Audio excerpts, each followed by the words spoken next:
하나님 말씀은 고린도후서 5장 17절 18절입니다.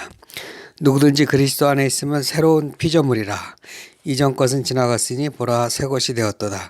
모든 것이 하나님께로 났으며 그가 그리스도로 말미암아 우리를 자기와 화목하게 하시고 또 우리에게 화목하게 하는 직분을 주셨으니 그리스도 안에 있으면 새로운 피조물이라.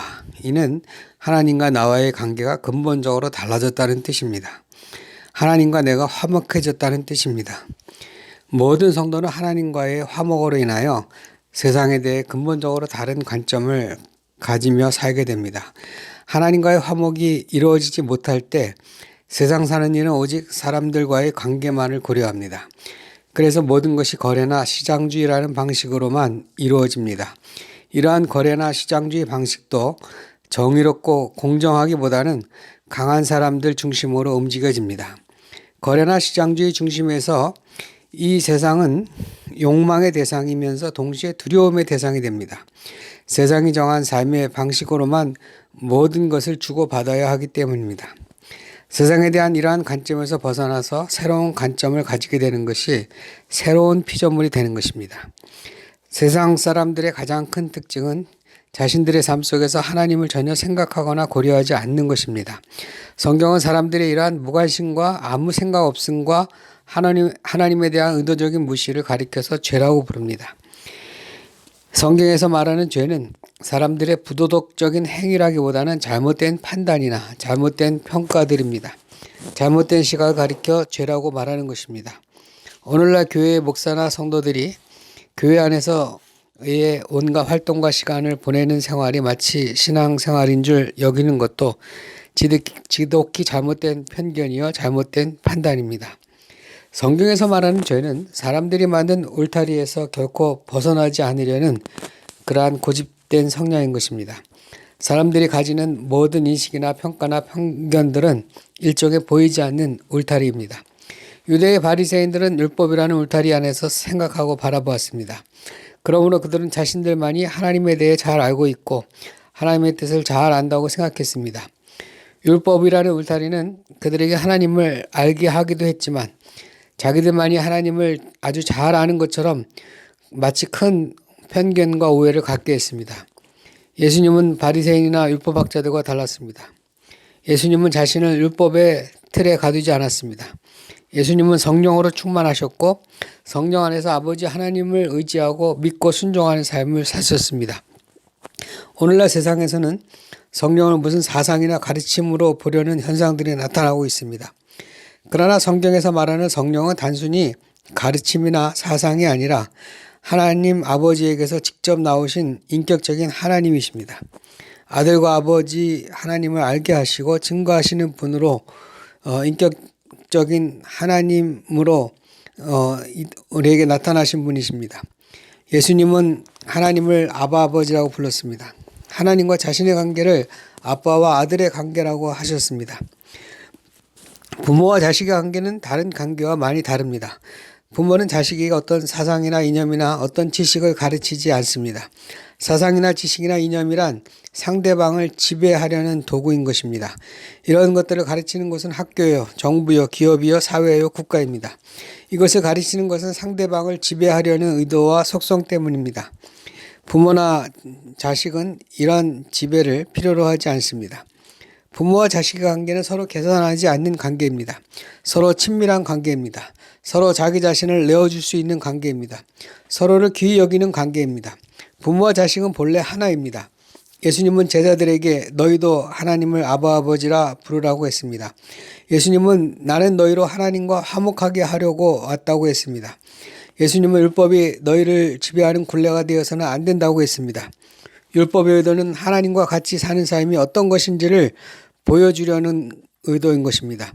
하나님과의 올바른 관계로 사는 삶은 이러이러한 모습이다라고 그 내용이 무엇인지를 문자적으로 자세히 표현한 것입니다.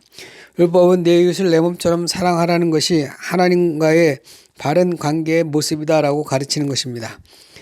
모든 사상이나 이념이나 가르침이나 종교들은 본질적으로 사랑하라는 가르침입니다. 모든 가르침이나 종교나 이념이나 사상의 목적은 같은 것입니다.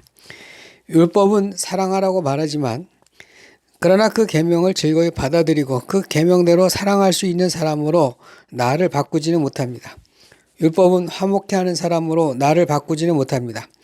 예수님은 내가 율법보다 크다고 하셨고 내가 율법을 폐기하러 온 것이 아니라 완성하러 왔다고 하셨습니다. 나는 너희가 율법보다 더 큰 일도 하고 율법을 온전히 성취하게 할 수 있는 성령을 주시러 왔다고 하셨습니다. 율법을 행하려면 반드시 성령이 함께 하셔야만 합니다. 성령은 우리를 찾아오사 우리에게 아들의 생명을 심어주십니다. 그리고 그 아들의 생명을 통해서 진리를 하나하나 알아가게 하십니다. 그 아들의 생명을 가지고 참된 일을 행하게 하십니다. 그 아들의 생명을 가지고 참된 것을 소망하게 하십니다. 성령께서 우리 안에 계시다는 사실은 우리들이 바로 그 아들과 아버지와 화목한 관계를 가졌다는 것입니다. 아들이신 예수님은 우리에게 성령을 주시기 위해 대속제물이 되셨습니다. 아들을 믿으라는 초대는 너희는 죄사함을 받고 성령을 받으라는 초대입니다. 성령으로 말미암아 화목케 하는 직분을 가지라는 것입니다. 화목하다는 것에는 두 가지 의미가 있습니다. 하나는 이제부터 너희는 하나님으로부터 모든 것을 얻게 되었다는 뜻입니다. 두 번째로는 하나님의 것을 다른 이들에게도 마음껏 줄 수 있는 사람이 되었다는 것입니다. 성도의 가장 큰 특징은 하나님으로부터 모든 것을 얻는 것을 믿는 것입니다. 이 세상의 원리는 욕망과 두려움으로 움직여진다고 했습니다. 얻고자 하지만 얻을 수 없을 때 사람은 두려워합니다. 주고자 하지만 줄 수 없을 때 두려워합니다. 사람들은 얻지 못해서 싸우고 주지 못해서 좌절합니다. 성도 여러분, 우리가 아버지와 아들과 성령의 관계 안에 들어가고 그 관계를 알고 믿게 되는 것은 우리의 이러한 모든 욕망과 두려움을 끊게 할 것입니다. 아버지와 아들과 성령의 관계는 참으로 놀랍습니다.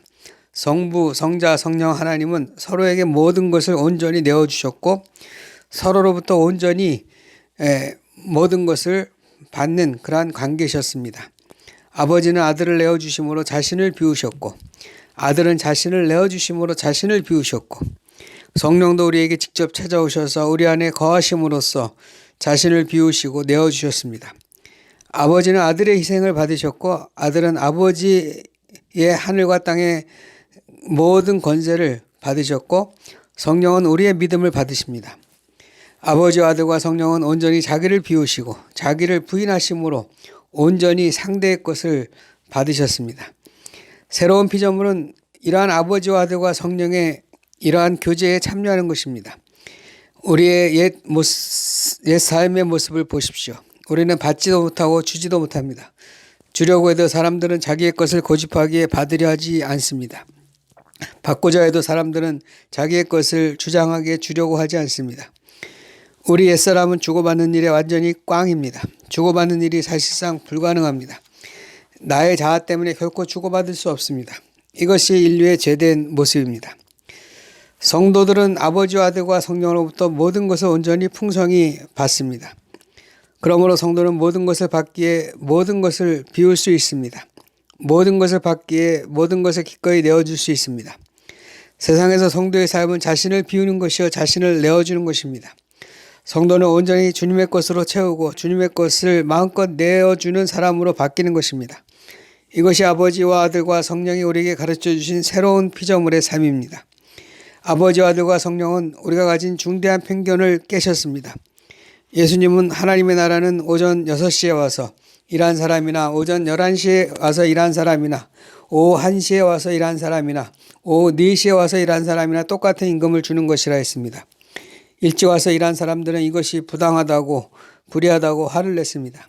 그러나 주님은 내가 너희에게 약속한 것을 이미 모두 주었으니 내가 늦게 온 사람에게 똑같은 임금을 주었다고 불평하지 말라고 했습니다.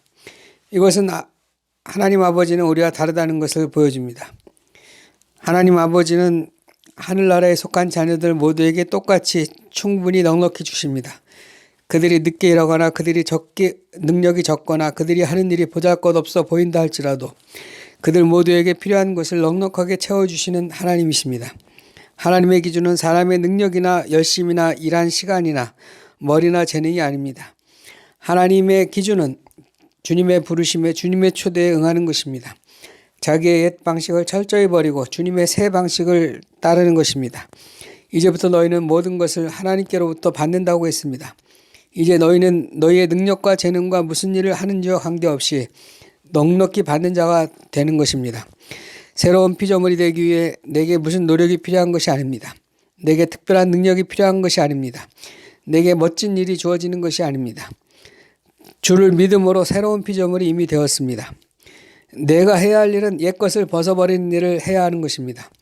이제 너희는 이전의 옛 편견과 판단과 생각들을 모두 버려야 합니다.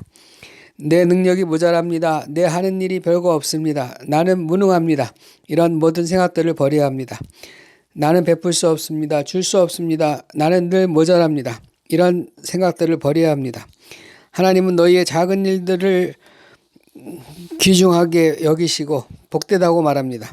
너희가 높고자 하면 섬기는 자가 되라고 하십니다. 주님께서 우리의 편견을 어떻게 다루시는가를 보는 것은 영적인 훈련입니다. 주님은 우리로 우리가 생각하지 못한 곳에 두십니다. 우리로 생각지 못한 일을 하게 하십니다. 생각지 못한 삶을 살게 하십니다. 이것이 모두 주님의 훈련입니다. 하나님은 우리가 어떤 편견을 가지든지 무조건적인 항복으로 이끌고 가시는 것입니다. 나는 주님이 옳습니다 하고 말하게 될 것입니다. 하나님의 섭리에 의해 우리의 옛 모습이 완전히 사라질 때가 올 것입니다. 과거의 의식들이 사라지고 사물에 대한 과거의 태도도 사라질 것입니다. 그리고 모든 것들이 하나님의 것들로 가득할 것입니다. 그러면 욕심도 없고 자기 유익을 구하지도 않고 사람들이 주는 상처에도 무감각해질 것입니다. 옛사람으로 사는 것을 조금도 허락하지 않게 될 것입니다. 오직 하나님을 향한 단순하고 완전한 믿음을 갖게 될 것입니다. 여러분, 이것이 새로운 피조물의 모습입니다. 새로운 피조물은 더 이상 욕망과 두려움이 없습니다. 오직 자족하며 감사하며 나누며 즐거워합니다.